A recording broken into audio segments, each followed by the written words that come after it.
Бүгүн Коопсуздук 2021 Биргелешкен командалык штабтык жана мобилизациялык башыгуусунун экинчи этабы башталды.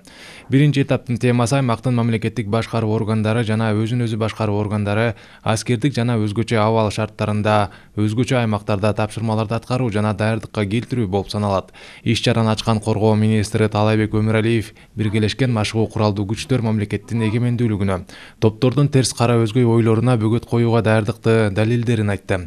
Машыгуу 1-апрелден 3-апрелге чейин Баткен, Жалал Абад жана Ош облустарында жүрөт.